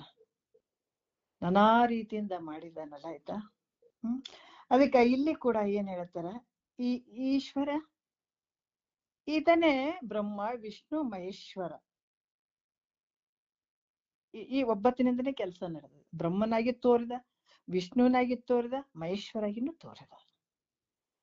ಜಗತ್ತಿನ ಒಂದು ಸೃಷ್ಟಿ ಕಾರ್ಯಗಳು ಏನಾಗ್ತದೆ, ಯಾಕಂತಂದ್ರೆ ಈ 3 ಗುಣಗಳಿಂದಾನೆ, ಸತ್ವ, ರಜೋ, ತಮ. ಹೆಂಗ ಇಲ್ಲಿ ಸೃಷ್ಟಿ, ಸ್ಥಿತಿ, ಲಯ ಮಾಡುವಂಥದ್ದು. ಆತನೇ ಜಗತ್ತನ್ನು ಉತ್ಪತ್ತಿ ಮಾಡಿದ, ಆತನೇ ರಕ್ಷಣೆ ಮಾಡಿದ, ಆತನೇ ನಾಶ ಮಾಡಿದ. 3 ಆತನಿಂದನೇ ನಡೆದಿದಾವ, ಈಶ್ವರನಿಂದ. ಅದಕ್ಕೆ ಇಲ್ಲಿ ಕೂಡ ಅದರಿಂದ ಈತಗ ಏನೇನು ಹೆಸರುಗಳು, ಅದಕ್ಕೆ ನಾನಾ ರೀತಿಯಿಂದ ಹೇಳ್ಸ್ಕೊತಾನ. ಸರ್ವಜ್ಞ ಅಂತ, ಎಲ್ಲವನ್ನ ಬಲ್ಲಂಥವನು, ಎಲ್ಲವನ್ನ ತಿಳಿಯುವಂಥವನು. ಸರ್ವಜ್ಞ ಅಂದ್ರೆ ಎಲ್ಲವನ್ನ ಬಲ್ಲಂಥವನು. ಸರ್ವಕರ್ತ, ಎಲ್ಲವನ್ನ ಆತನಿಂದ ನಡೆದಂಥದ್ದು. ಪ್ರತಿಯೊಂದು ಆತನಿಂದನೇ ನಡೆದಂಥದ್ದು. ಆತನ್ ಬಿಟ್ರೆ ಅನ್ಯ ಇಲ್ವೇ ಇಲ್ಲ. ಮತ್ತೆ ಎಲ್ಲಕ್ಕೂ ಪ್ರೇರಣೆ ಮಾಡುವಂಥವನು. ಎಲ್ಲಕ್ಕೂ ಮತ್ತೆ ಪ್ರೇರಣೆ ನಡೆಯುವಂಥದ್ದು ಎಲ್ಲಿಂದ? ಆತನಿಂದನೇ, ಈಶ್ವರನಿಂದ. ಈಗ ಅದಕ್ಕೆ ನಾವು ಈಗ ಜೀವಾತ್ಮ ಮಲಗಿದಾನಪ್ಪ ಅಂತಂದ್ರ ಬಹಳ ಆನಂದವಾಗಿ ಮಲಗಿರ್ತಾನ. ಆದ್ರ ಈ ಪ್ರೇರಣೆ ನೋಡ್ರಿ, ಯಾಕಂದ್ರೆ ಮಲಗಿದಂತ ವ್ಯಕ್ತಿ ಈ ಜೀವಾತ್ಮ ಮುಂಜಾನೆ ಎದ್ದು ಮತ್ತೆ ಪ್ರಾರಬ್ಧಕ್ಕನುಸಾರವಾಗಿ ಆ ಕರ್ಮಗಳನ್ನ ಉಣಾಕತ್ತು ವಲ್ಲ ಅಂತಾನೆ ಎದ್ದೇಳಕ ಆರಾಮಾಗಿ ಮಲಗಿದಿನಪ್ಪ ಅಂತಾನ. ಆದ್ರೆ ನಮಗ್ ಮಲಗಿದಾಗ ಬೇಗ ಎಚ್ಚರ ಆಗ್ಬಿಡ್ತದಂದ್ರೆ ಯಾರ ಪ್ರೇರಣೆ ಅಲ್ಲಿ? ಈಶ್ವರನ ಪ್ರೇರಣೆ. ಯಾಕಂದ್ರೆ ಎದ್ದೇಳಿ ಇವತ್ತಿಂದ ಏನಾದ ಅದು ಕರ್ಮ ಊಟ ಮಾಡಕ್ ಎದ್ದೇಳಂತ ಅಲ್ಲಿ ತಕ್ಷಣ ಎಬ್ಬಿಸ್ತಾನ. ರಾತ್ರಿ ಯಾರಾದ್ರೂ ಒಂದು ಕೋಲ್ ತಗೊಂಡು ಎದ್ದೇಳ್ರಿ ಅಂತ ಎಬ್ಬಿಸ್ತಾರ ಯಾರಿಗಾದ್ರ? ಎಷ್ಟೋ ಜನರಿಗೆ ನಮ್ಗ ಎಚ್ಚರ ಆಗ್ಬಿಡ್ತದೆ ಬೇಗ. ಇಲ್ರಿ 4 ಗಂಟೆ 5 ಗಂಟೆಗೆ ಎಚ್ಚರ ಆಗ್ಬಿಡ್ತದೆ ನೋಡ್ರಿ ಬೇಗ ಅಂತೀವಿ. ಅಲ್ಲಿ ಯಾರ ಒಂದು ಪ್ರೇರಣೆ ಅಂದ್ರೆ ಈಶ್ವರನ ಒಂದು ಪ್ರೇರಣೆಯಿಂದನೇ ಇದೆಲ್ಲ ನಡೆಯುವಂಥದ್ದು. ಪ್ರತಿಯೊಬ್ಬರ ಒಂದು ಕರ್ಮಾದಿಗಳು ಕೂಡ ಈಶ್ವರನ ಒಂದು ಪ್ರೇರಣೆ. ಯಾರ್ಯಾರ ಕರ್ಮಗಳು ಅವ್ರವರಿಗೆ ಆಗಿ ಅದನ್ನ ಅನುಭವಿಸುವಂಥದ್ದು, ಇದಕ್ಕೆಲ್ಲ ಪ್ರೇರಣೆ ಕೊಡುವಂಥದ್ದು ಈಶ್ವರನಿಂದನೇ ನಡೀತದೆ. ಮತ್ತೆ ಇಲ್ಲಿ ಇವೆಲ್ಲ ಒಂದು 10 ಕಲ್ಯಾಣಕಾರಕವಾದಂಥ ಗುಣಗಳಿಂದ ಈತ ಕೂಡಿದನ. ಈಗ ಸರ್ವೇಶ, ಜಗದೀಶ, ಗಣೇಶ, ನಾನಾ ರೀತಿಯಿಂದ ಹೆಸರುಗಳು ಅದಕ್ಕೆ. ಸರ್ವಕರ್ತ ಅನ್ನುವಂಥದ್ದು. ಮತ್ತೆ ಜಗತ್ತಿಗೆ ಈತ ಹೆಂಗದನಂತಂದ್ರ, ಈತ ಜಗತ್ತನ್ನ ತಾನೇ ಮಾಡ್ತಾನ. ಎಲ್ಲ ಪ್ರತಿಯೊಂದು ತನ್ನಿಂದನೇ ನಡೆದದು. ಈ ಕುಂಬಾರ ಒಂದು ಗಡಿಗೆ ಮಾಡ್ಬೇಕಾದ್ರೆ ನಿಮಿತ್ತ ಕಾರಣ, ಸಹಕಾರಿ ಕಾರಣ, ಉಪದಾನ ಕಾರಣ ಇವೆಲ್ಲ ಬಳಸ್ಕೊಳತ್ತನ್ನ. ಆದ್ರೆ ಜಗತ್ತಿಗೆ ಈ ಜಗತ್ತನ್ನ ಮಾಡಿದಂತಹ ಪರಮಾತ್ಮ ಏನ್ ಅದಾನಲ್ಲ, ಆತಗೆ ಇವೇನಾದ್ರೂ ಬೇಕಾಗ್ಯಾವೇನ್ರಿ? ಸಹಕಾರಿ ಕಾರಣ ಏನು, ಮತ್ತೆ ಉಪದಾನ ಕಾರಣ, ಮತ್ತೆ ಏನು ನಿಮಿತ್ತ ಕಾರಣ ತಾನ್ ಮಾಡ್ತಾನಲ್ಲ, ಹಿಂಗೇನಾರ ಅದಾನೇನು ಅಂದ್ರೆ ಇಲ್ಲ. ಇದೊಬ್ಬತನೇ. ಯಾಕಂದ್ರೆ ಅದಕ್ಕೆ ಹೇಳ್ತಾರ ಅಭಿನ್ನ ನಿಮಿತ್ತೋಪಾದಾನ ಕಾರಣವಾಗಿರುವಂಥನು, ನಿಮಿತ್ತೋಪಾದಾನ ಕಾರಣ ಆಗಿರುವಂಥನು ಈತನೇ ಎಲ್ಲಕ್ಕೂ. ಅದಕ್ಕೆ ಮತ್ತೆ ಉಪದಾನ ಕಾರಣ ಒಂದು ಬೇಕು, ಸಹಕಾರಿ ಕಾರಣ ಬೇಕು, ಹಂಗೇನಾರ ಐತೇನಂದ್ರೆ ಇಲ್ಲ. ಹೆಂಗಂತಂದ್ರ ಈ ಜೇಡ್ರ ಹುಳು ಇರ್ತದಲ್ಲ, ಜೇಡ್ರ ಹುಳು ತಾನೊಂದೇ ಮಾಡ್ತದ ನೋಡ್ರಿ. ಯಾಕಂದ್ರ ಅದು ಜೇಡರ ಹುಳು ಒಂದು ಬಲಿ ಕಟ್ಟಬೇಕಾಗಿತ್ತಂದ್ರ ಹೊರಗಡೆಯಿಂದ ಏನಾದ್ರೂ ಸಾಮಾನ್ ತರ್ತದೇನು ಅಂತಂದ್ರ ಅದು ತರಂಗಿಲ್ಲ. ಮತ್ತೆ ಇನ್ನೂ ಒಂದು ವಿಚಾರ ಹೇಳ್ತಾರೆ, ಈ ಜಗತ್ತಿನೊಳಗ ನಾನಾ ರೀತಿಯಿಂದ ತೋರ್ತಾವಲ್ಲ. ಇಲ್ಲಿ ಯಾವ ರೀತಿ ಅಂತಂದ್ರ ಪ್ರತಿಯೊಂದು ಈ ಜಗತ್ತಿನಲ್ಲಿ ತೋರುವಂತ ಪ್ರಾಣಿ ಪಕ್ಷಿಗಳು ಏನೇ ಇದ್ರು ಕೂಡ ಇಲ್ಲಿ ಕರ್ಮಕ್ಕನುಸಾರವಾಗಿ ಎಲ್ಲ ವ್ಯವಹಾರಗಳು ನಡೆದಾವ. ಆದ್ರ ಇಲ್ಲಿ ಏನ್ ಹೇಳ್ತಾರ ಅಂತಂದ್ರ ಈ ಇದೆಲ್ಲ ಈತನ ಒಂದು ಅಧಿಷ್ಠಾನದಲ್ಲೇ ನಡೆದಂತ ಜಗತ್ತು ಕಾಣುವಂಥದ್ದು. ಈ ಜೇಡರ ಹುಳು ಏನೈತೆ ಅಂತಂದ್ರ ಒಂದು ಬಲಿ ಹೆಣಿಬೇಕಾದ್ರ ಅದೇನ್ ಮಾಡ್ತದಂದ್ರ ಏನಾರ ಹೊರಗಡೆಯಿಂದ ಏನಾದ್ರ ತರ್ತದೇನು ಅಂತಂದ್ರ ಏನು ತರಂಗಿಲ್ಲ.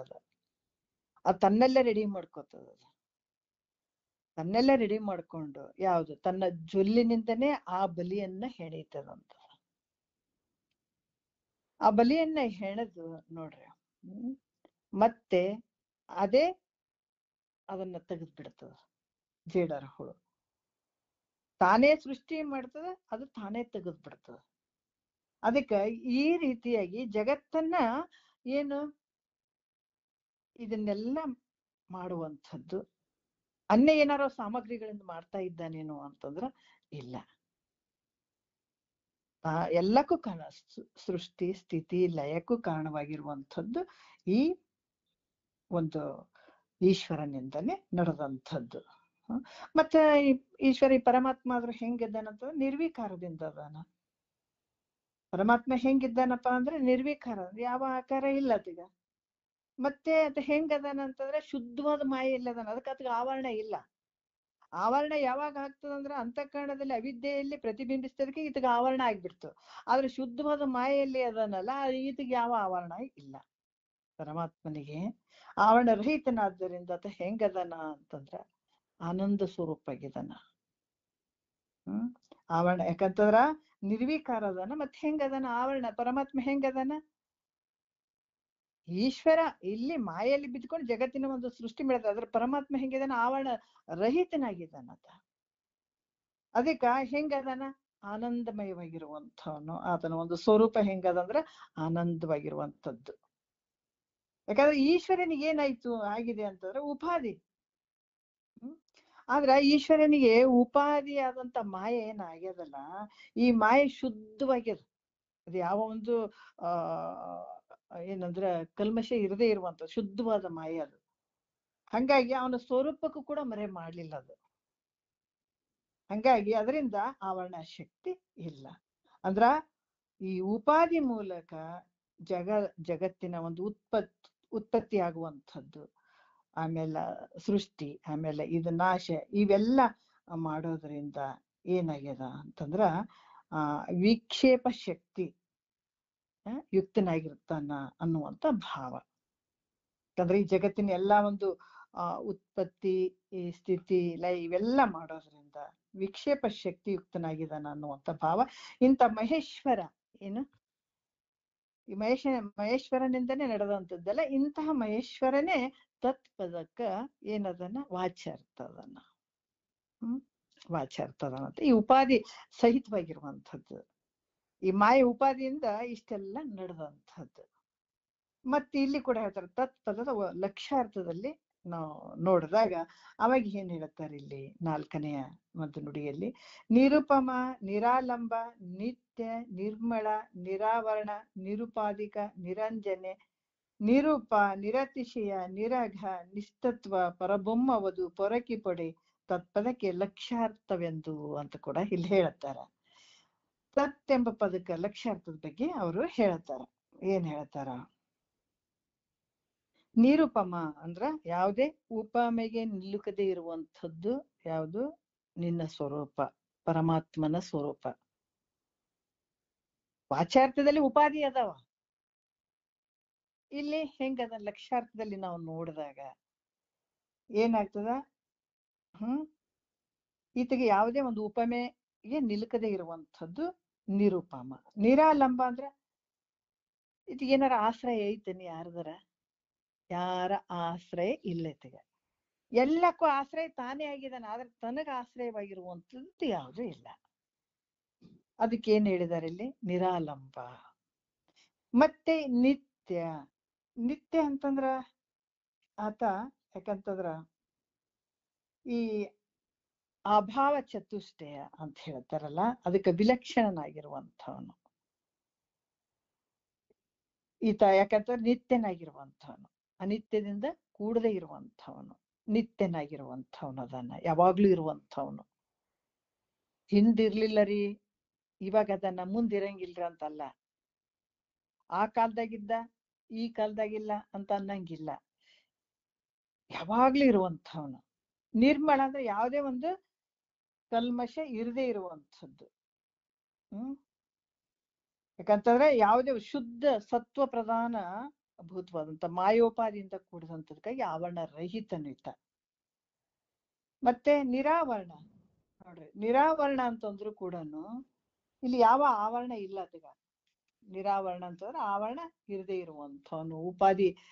ಯಾಕಂದ್ರೆ ಇಲ್ಲಿ ಕೂಡ ನಿರಾವರಣ. ನಿರುಪಾಧಿಕ ಅಂದ್ರೆ ಉಪಾಧಿ ರಹಿತನು, ಹಿಂಗಿಂಗಂತ ಹೇಳಕ ಬರದೇ ಇರುವಂಥವನು. ಉಪಾಧಿ ಕೊಟ್ಟು ಉಪಾಧಿ ಯಾವ ಉಪಾಧಿಗೆ ನಿಲುಕದೇ ಇರುವಂಥವನು. ನಿರಂಜನೆ ಯಾವ್ದು ರಂಜನೆ ಇರದೇ ಇರುವಂಥವನು. ಆಮೇಲೆ ನಿರೂಪ ಅಂದ್ರೆ ಈತ ಬೆಳ್ಳಗದನ್ರಿ, ಕಪ್ಪದನ್ರಿ, ಹಂಗದನ್ರಿ, ಹಿಂಗದನ್ರಿ ಅಂತ ಏನಾರು ರೂಪ ಹೇಳಕ್ ಬರ್ತದೇನಂದ್ರ ಹೇಳಕ್ ಬರದೇ ಇರುವಂಥ ಸ್ವರೂಪನಿಂದು. ಆಮೇಲೆ ನಿರತಿಶಿ ಅಂದ್ರ ಇದು ಅತ್ಯಧಿಕವಾಗಿರುವಂಥದ್ದು, ಇದಕ್ಕಿಂತ ದೊಡ್ಡದು ಯಾವುದು ಇಲ್ಲ. ಮತ್ತೆ ನಿರಘನು ಅಂದ್ರ ಪಾಪರಹಿತನು. ಅಘ ಅಂದ್ರ ಪಾಪ, ನಿರಘ ಅಂದ್ರ ಪಾಪರಹಿತನು. ಆಮೇಲೆ ನಿಸ್ತತ್ವ. ಯಾಕಂತಂದ್ರ ಇಲ್ಲಿ ಕೂಡ ಏನ್ ಹೇಳ್ತಾರ,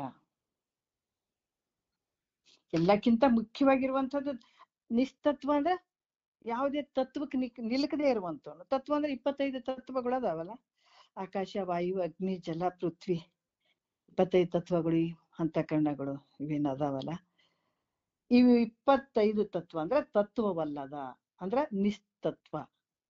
ಇವಕ್ ನಿಲುಕದೇ ಇರುವಂಥವನು, ಇದರಲ್ಲಿ ಬೆರ್ತಿಲ್ಲತ. ಪರಬ್ರಹ್ಮವದು ಅಂತಂದ್ರ ಪರಬ್ರಹ್ಮವೇ. ವಿಚಾರ ಮಾಡಿ ನೋಡಿದ್ರ ನೋಡ್ರಿ. ಅದಕ್ಕೆ ಈ ರೀತಿಯಾಗಿ ಎಲ್ಲಕ್ಕೂ ಮಿಗಿಲಾದಂಥ ನಿರತಿಶಯದಿಂದ ಕೂಡಿದಂಥ ಹಾಗ ವಿದ್ಯಾದಿ ದೋಷವಿಲ್ಲದಂಥವನು. ನಿರಾಗನು ಅಂದ್ರೆ ಪಂಚಭೂತಾದಿ ತತ್ವಗಳ ರೂಪವಿಲ್ಲದ್ದರಿಂದ ಅದ ಈ ಲಕ್ಷಣಾತ್ಮಕವಾಗಿ ಕೂಡಿರುವಂತ ಪರಬ್ರಹ್ಮವೇ ತತ್ಪದದ ಲಕ್ಷ್ಯಾರ್ಥಕ ಅಂತ ಹೇಳುವಂತ ಲಕ್ಷ್ಯಾರ್ಥದಲ್ಲಿ. ಈ ರೀತಿಯಾಗಿ ಉಪಾಧಿಯನ್ನ ತೆಗೆದಾಗ ಈ ಒಂದು ಏನದವ ಇಷ್ಟು ಲಕ್ಷಣಗಳಿಂದ ಕೂಡಿದಂತ ಈತ ತತ್ಪದ ಪರಮಾತ್ಮನ ಒಂದು ಲಕ್ಷ್ಯಾರ್ಥದಲ್ಲಿ ಹೇಳುವಂತ ವಿಚಾರ ಸ್ವರೂಪ ಹಿಂಗ ಇತ್ಪ ಅಂತ ಹೇಳ್ತಾರೆ. ಮತ್ತ ಈಗ ಏನಾಯ್ತು, ಈಗ ಉಪಾಧಿಯಲ್ಲಿ ಇದ್ದಾಗ ಈತ ಜೀವಾತ್ಮ ಏನ್ ಅನ್ಕೊಂಡ? ತೊಂಪದಕ್ಕಿರುವಂತ ನಾನು ಅಂತ ಏನ್ ಅನ್ಕೊಂಡಿದ್ದಾನೆ ಇವ? ಎಲ್ಲಿ ತೊಂಪದದಾಗ ಈತ ನಾ ಸಾಯ್ತೀನಿ, ನಾ ಹುಟ್ಟತೀನಿ, ನನಗ್ ದುಃಖ ಅದ, ನನ್ ಕಿಂಚಿಜ್ಞತ್ವಾದಿಯಿಂದ ಕೂಡಿದೀನಿ, ನಾ ಅಲ್ಪನದೀನಿ, ನಾನು ಅಜ್ಞಾನಿ ಅದೀನಿ ಅಂತ ಇವು ಹತ್ಕೊಂತ ಕೂತ್ಕೊಂಡಿದ್ದಾನೆ. ಇಲ್ಲಿ ವಾಚಾರ್ಥ ಲೆಕ್ಕದಾಗ ನಾವು ನೋಡಿದೀವಿ ಅಲ್ಲ. ಆದ್ರ ಆ ಉಪಾಧಿಗಳನ್ನ ತೆಗೆದಾಗ ಈತ ಮಹೇಶ್ವರ, ಈತ ಸರ್ವಜ್ಞತ್ವಾದಿಯಿಂದ ಕೂಡಿದಾನ, ಎಲ್ಲವನ್ನ ಸೃಷ್ಟಿ ಮಾಡಿದಾನ, ಎಲ್ಲಕ್ಕೂ ಆಧಾರವಾಗಿ ಇದ್ದಾನ, ಇಷ್ಟೆಲ್ಲ ಜಗತ್ತಿನ ವ್ಯವಹಾರ ಮಾಡಾಕತ್ತೆ ಅಂದ್ರೆ ಈತನ ಶಕ್ತಿಯಿಂದನೇ ನಡೆದದ ಅನ್ನುವಂಥದ್ದು. ಅಲ್ಲಿ ಮಾಯ ಉಪಾಧಿಯಿಂದ ಕೂಡಿದದಕ್ಕೆ ಅಲ್ಲಿ ತೋರ್ದಂಗ ಆಗಕತ್ತವ ಎಲ್ಲಾನು. ಅದು ಎಲ್ಲಿ ಇವೆರಡು ನೋಡ್ರಿ, ಎಲ್ಲ ನಿನ್ನೊಳಗೆ ನೋಡಿದ್ದು. ಮತ್ತೆ ಇದು ನಾವು ಜಗತ್ತಿಗೆ ಹೊರಗಡೆ ಕಾಣಕತ್ತದ ಅಷ್ಟೇ. ಯಥ ಬ್ರಹ್ಮಾಂಡ ತಥ ಪಿಂಡಾಂಡ, ಅದು ಬ್ರಹ್ಮಾಂಡದ ನಾವು ಪಿಂಡಾಂಡದೊಳಗೆ ನೋಡ್ಕೊಳ್ಬೇಕು ಫಸ್ಟ್, ಅವಾಗ ಅರಿವಿಗೆ ಬರ್ತದ ನಮ್ಗ. ಈ ನಮ್ಗೆ ಜಗತ್ತು ಕಾಣುವಂಥದ್ದು ಈಶ್ವರ ಒಂದು ಸ್ವರೂಪ, ಇದೆಲ್ಲ ನೋಡುವಂಥದ್ದು. ಮಾಯ ಉಪಾಧಿ ಇದ್ದದಕ್ಕಾಗಿ ಇಷ್ಟೆಲ್ಲ ಜಗತ್ತು ಭಿನ್ನ ಭಿನ್ನ ಭಿನ್ನ ಆಕಾರವಾಗಿ ತೋರಕತ್ತದ. ಅದಕ್ಕೆ ಅಂತಃಕರಣ ಉಪಾಧಿಯಿಂದ ಕೂಡಿದಂಥವ್ನು ಇವನು ಹತ್ಕೊಂತ ಕುಂತಿದಾನ. ಎರಡೂ ನಡ್ದಾವಿಲ್ಲೇ. ಅದಕ್ಕೆ ಈ ಉಪಾಧಿ ಒಳಗ ಏನಂದ್ರ ಭಿನ್ನ ಭಿನ್ನವಾಗಿ ಭೇದ ಭೇದವಾಗಿ ತೋರ್ತ. ಪರಮಾತ್ಮ ಹಿಂಗದಾನ, ಜೀವಾತ್ಮ ಹಿಂಗದಾನ. ಅದ್ರ ಲಕ್ಷ್ಯಾರ್ಥದಲ್ಲಿ ನೋಡಿದಾಗ ಇಬ್ರು ಒಂದೇನೆ. ಅದನ್ ಬಲ್ಲಿರುವಂತ ಲಕ್ಷಣನು ಒಂದೇನೆ, ಇದನ್ ಬಲ್ಲಿರುವಂತ ಲಕ್ಷಣನು ಒಂದೇ. ಉಪಾಧಿಯನ್ನ ತೆಗೆದಾಗ ಏನಂತ ಲಕ್ಷ್ಯಾರ್ಥದಲ್ಲಿ ವಾಚ್ಯಾರ್ಥ ಲೆಕ್ಕದಲ್ಲಿ ಭೇದಕ್ಕೆ ಅವಕಾಶ ಐತೆ. ಅದ್ರ ಲಕ್ಷ್ಯಾರ್ಥ ರೂಪದಾಗ ಆತನ ಸ್ವರೂಪ ಈತನ ಸ್ವರೂಪ ಒಂದೇನೆ. ಅದು ಆತನು ಸಾಕ್ಷಿ ರೂಪವಾಗಿ ಅದಾನೆ, ಈತನು ಇಲ್ಲಿ ಕೂಟಸ್ಥ ಅದಾನೆ, ಎಲ್ಲಕ್ಕೂ ಸಾಕ್ಷಿಯಾಗಿರುವಂತ ಪ್ರತ್ಯೇಕಾತ್ಮ ಸ್ವರೂಪ ಅದಾನೆ. ಆದ್ರೆ ಎರಡಕ್ಕೂ ಭಿನ್ನ ಐತೇನೋ ಅಂದ್ರೆ ಇಬ್ರು ಒಂದೇ. ಅದಕ್ಕೆ ಅದನ್ನೇ ಇಲ್ಲಿ ಒಂದ್ ಚೂರು ಹೇಳ್ಬಿಡ್ತಾರ. ಒಂದ್ 5 ನಿಮಿಷದ ನೋಡೋಣ. 5ನೇ ನುಡಿಯಲ್ಲಿ ಹೇಳ್ತಾರ ನೋಡ್ರಿ, ಎಷ್ಟು ಬಹಳಷ್ಟು ವಿಶೇಷ. ಅದಕ್ಕ ಈ ಭವಸಾಗರ ಅಂತ ಹೇಳ್ತಾರ. ಇದು ಕೂಡ ಅಷ್ಟೇನೆ ಮಹಾತ್ಮರ ವಾಕ್ಯಗಳನ್ನ ನಾವು ಅದ್ರಲ್ಲಿ ಈಜಾಡಿದಾಗ ಮುತ್ತರತ್ನ ಸಿಗ್ತಾವ್ರಿ. ಬರೀ ಮೇಲ್ಮೇಲೆ ನೋಡ್ಕೊಂಡ್ಬಿಟ್ರೆ ಸಿಗಂಗಿಲ್ಲ. ಇಷ್ಟಿಷ್ಟ ಅಂತ ಈಜಾಡ್ಬಿಟ್ರ ಅಲ್ಲ. ಭವಸಾಗರ ನೋಡ್ರಿ, ಎಷ್ಟು ಒಳಗಡೆ ಹೋಗ್ತೀವಿ, ವಿಚಾರಕ್ಕೆ ಹೋಗ್ತೀವಿ ಅಲ್ಲಿ ಮುತ್ತರತ್ನ ಸಿಗ್ತವೆ. ಮ್ಯಾಲ ಅಷ್ಟೇ ಇವೆಲ್ಲ ಏನೇನೋ ಅಷ್ಟೇ ಮೇಲ್ಮೇಲೆ ಒಂದ್ ಕಪ್ಪೆ ಚಿಪ್ಪು ಇಂಥವೆಲ್ಲ ಸಿಗ್ಬಹುದು. ಆದ್ರೆ ಇನ್ನ ಆಳವಾಗಿ ಹೋದಂಗ್ ಸಿಗ್ತಾವ ನಮ್ಗ. ಮುತ್ತುರತ್ನಗಳೇ ಸಿಕ್ಬಿಡ್ತಾವಲ್ಲ. ಹಂಗ ಇದು ಇಲ್ಲಿ ಕೂಡ ಏನ್ ಹೇಳ್ತಾರ, ಹಸಿ ಪದದ ಒಂದು ವಿಚಾರವನ್ನ ಹೇಳ್ತಾರ. ಏನ್ ಹೇಳ್ತಾರ, ಆತನಿವನೆಂಬಂತೆ ಭಾಗ ಲಕ್ಷಣೆಯಿಂದ ನೇತಿಗಳೆದು ಉಭಯದ ಉಪಾಧಿಗಳ ನುಳಿದ ಚೈತನ್ಯವೇ ಏಕರಸವೆಂಬುದು ಹಸಿ ಪದದ ಅರ್ಥವು ಈ ತೆರದಿ ಗುರು ಶಂಭುಲಿಂಗವೇ ತಾನೆಂದು ಅಂತ ಹೇಳ್ತಾರೆ. ಇಲ್ಲಿ ಕೂಡ ಭಾಗ ತ್ಯಾಗ ಲಕ್ಷಣದ ಬಗ್ಗೆ ಹೇಳ್ತಾರ ಅವರು. ಏನಂದ್ರ ಯಾವ ರೀತಿ ಅಂದ್ರೆ ತತ್ವಮಸಿ ಮಹಾವಾಕ್ಯದ ಅಲ್ಲಿರುವಂತ ತೊಂಪದಗಳ ವಾಚ್ಯ ಮತ್ತೆ ಲಕ್ಷ್ಯಾರ್ಥ ಅರ್ಥಗಳನ್ನ ಹೇಳಿದ್ರು. ಇದು ಹೆಂಗೈತಪ್ಪ ಅಂತಂದ್ರ, ಒಂದು ಕಾಯಿ ತಗೊಂಡು ಸ್ವಲ್ಪ ಉದಾಹರಣೆ ಕೊಡ್ತಾರ ಮಹಾತ್ಮರು. ಏನಂದ್ರ, ಒಂದು ಕಾಯಿ ತಗೊಂಡು ಹೊಡೆದ್ ಬಿಟ್ಟಾಗ 2 ಓಳಾಗ್ತದ. 2 ಓಳಾದಾಗ ಅದನ್ನ ಚಿಪ್ಪಿನ್ಲಿಂದ ತೆಗಿಯೋದು, ಅದನ್ನ ತಗೊಂಡ್ ತಿನ್ನೋದು ಅಲ್ಲ. ಈ ಕಡೆ ಚಿಪ್ಪಿಂದ ಬಿಡ್ಸ್ಕೊಳ್ಳೋದು, ಇದನ್ನು ತಗೊಂಡ್ ತಿನ್ನೋದು. ಆದ್ರ 2 ಬೇರೆ ಅದಾವೇನ ಕಾಯಿ, ಆ ಕಡೆದು ಈ ಕಡೆದು. ಇಲ್ಲಿ ಕೂಡ ಹೇಳ್ತಾರ ಭಾಗ ತ್ಯಾಗ ಲಕ್ಷಣದ ಬಗ್ಗೆ. ಇಲ್ಲಿ ಹೇಳ್ತಾರ, ಏನ್ ಹೇಳ್ತಾರ, ಈ 2 ಉಭಯ ಅಂದ್ರ ತತ್ ತೊಂಪದಗಳ ವಾಚ್ಯ ಮತ್ತೆ ಲಕ್ಷ್ಯಾರ್ಥದ ಅರ್ಥಗಳನ್ನ ಇಲ್ಲಿ ಹೇಳಿ, ಈಗ 2 ಪದಗಳ ಈಗ ಏನಂದ್ರ ವಾಚ್ಯಾರ್ಥಗಳನ್ನ ಬಿಡುವಂಥದ್ದು, ತೆಗಿಯೋದು. ಅದೇನ ಹಿಂದ್ಗಡೆ ಏನಿರ್ತದ, ಕಾಯಿ ಹಿಂದ್ಗಡೆ ಇರ್ತದಲ್ಲ ಚಿಪ್ಪು, ಅದನ್ನ ತೆಗಿಯೋದು. ಏನಂದ್ರೆ ಸರ್ವಜ್ಞತ್ವಾದಿಯಿಂದ ಕೂಡಿದಂಥದ್ದು, ಮಹೇಶ್ವರ ಅನ್ಸ್ಕೊಂಡ ಕಿಂಚಿಜ್ಞತ್ವದಿಗಳಿಂದ ಕೂಡಿದಂತ ಏನು ಜೀವಾತ್ಮ ಐತ ಅನ್ಕೊಂಡ್ಕೊಂತ ಇವೆರಡು ಭೇದವಾಗಿ ವಿರೋಧ ತೋರ್ತಾವ, ಬೇರೆ ಬೇರೆ ಭಿನ್ನವಾಗಿ ತೋರ್ತಾವ ಉಪಾಧಿ ದೃಷ್ಟಿಯಿಂದ. ಅದಕ್ಕೆ ವಾಚ್ಯಾರ್ಥ ಲೆಕ್ಕದಾಗ ನೋಡಿದ್ರೆ ಇವು ಒಂದಾಗಂಗಿಲ್ಲ, ಭೇದಕ್ಕೆ ಅವಕಾಶ ಅದಲ್ಲಿ, ಐಕ್ಯ ಆಗಂಗಿಲ್ಲ ಎರಡು. ಅದರಿಂದ ಇವು ಉಭಯ ಪದಗಳ ಒಂದು ವಾಚ್ಯಾರ್ಥವನ್ನ ಬಿಟ್ಟು ಈ ವಾಚ್ಯಾರ್ಥ ಸಂಬಂಧಿ ಆದಂತ ಪರಂಪರಾಗತವಾದಂತ ಈ ವಿಚಾರಗಳ ಶಬ್ದಗಳು ವಾಕ್ಯಗಳಿಂದ ಈ ಲಕ್ಷ್ಯಾರ್ಥವನ್ನ ಸ್ವೀಕಾರ ಮಾಡುವಂಥದ್ದು. ಯಾಕಂತಂದ್ರ ಈ ಒಂದು ಲಕ್ಷ್ಯಾರ್ಥವನ್ನ ಸ್ವೀಕಾರ ಮಾಡಿದಾಗ ಇಲ್ಲಿ ಏನಾಗ್ತದ ಅಂತಂದ್ರ ಆತನೇ ಈತ, ಈತನೇ ಆತ, ಭಾಗತ್ಯಾಗ ಲಕ್ಷಣ. ಇಲ್ಲಿ ಲಕ್ಷಣ ಅರ್ಥದಾಗ ಕೆಲವೊಂದು ಜಹತಿ ಮತ್ತ ಅಜಹತಿ ಮತ್ತೆ ಜಹತಿ ಅಂತ ಕೆಲವು ವಿಚಾರಗಳನ್ನ ಬರ್ತವೆ. ಅಂದ್ರೆ ಜಹತಿ ಅಂದ್ರೆ ಬಿಟ್ಟ ಒಂದು ಲಕ್ಷಣದ್ದು, ಅಜಹತಿ ಅಂದ್ರೆ ಬಿಡದೆ ಇರುವಂಥದ್ದು, ಜಹತ ಅಂತಂದ್ರೆ ಬಿಟ್ಟು ಬಿಡದೆ ಇರುವಂಥದ್ರಲ್ಲಿ ಅಲ್ಲಿ ಎರಡು ಅಲ್ಲಿ ಸರಿಯಾಗಂಗಿಲ್ಲ. ಭಾಗತ್ಯಾಗ ಲಕ್ಷಣ ಮೂರನೇದ್ದು ವಿಚಾರವನ್ನ ಹೇಳತ್ತಾರ. ಯಾಕಂತಂದ್ರ ಇಲ್ಲಿ ಕೂಡ ಏನ್ ಹೇಳತ್ತಾರ, ಆತನೇ ಈತ, ಈತನೇ ಆತ, ಇವೆರಡು ಲಕ್ಷಣಗಳು. ಯಾಕಂದ್ರೆ ವಾಚ್ಯಾರ್ಥದನ್ನ ಬಿಟ್ಟು ಇಲ್ಲಿ ಲಕ್ಷ್ಯಾರ್ಥದ ಬಗ್ಗೆ ಸ್ವೀಕಾರ ಮಾಡುವಂಥದ್ದು, ಉಪಾಧಿ ಧರ್ಮಗಳನ್ನ ಬಿಟ್ಟು, ವಿರೋಧವನ್ನ ಬಿಟ್ಟು ಅವಿರೋಧವಾದಂತ ಉಪಹಿತ ಚೈತನ್ಯ ಭಾಗವನ್ನ ಸ್ವೀಕಾರ ಮಾಡುವಂಥದ್ದು. ಯಾಕಂತಂದ್ರ ಈ ರೀತಿ ಈಗ ಒಬ್ಬ ವ್ಯಕ್ತಿ ಒಂದು ಸ್ವಲ್ಪ ದಿವಸದಿಂದ ಇಲ್ಲಿದ್ದ, ಅಥವಾ ಬೇರೆ ದೇಶಕ್ಕೆ ಹೋಗಿದಾನ. ಒಂದ್ 15 ವರ್ಷದಾಗ ಆತ ಓದಂತ ವ್ಯಕ್ತಿ 60 ವರ್ಷಕ್ಕೆ ಬಂದನಂತಂದ್ರ ಅಲ್ಲಿ ಏನಾಗ್ತದ, ಇದನ್ನೆಲ್ಲ ನೋಡ್ದಂಗಾಗ್ಯದಲ್ಲ ಅಂತ ನಾವ್ ಹೇಳ್ತೀವಿ. ಎಲ್ಲಿ ನೋಡಿರ್ಬೋದು, ಇಲ್ಲ ಇಂತಲ್ಲಿ ನೋಡಿದೀವಿ. ಹೋ, ಆತನೇನು, ಈತನೇ ಆತ, ಆತನೇ ಈತ.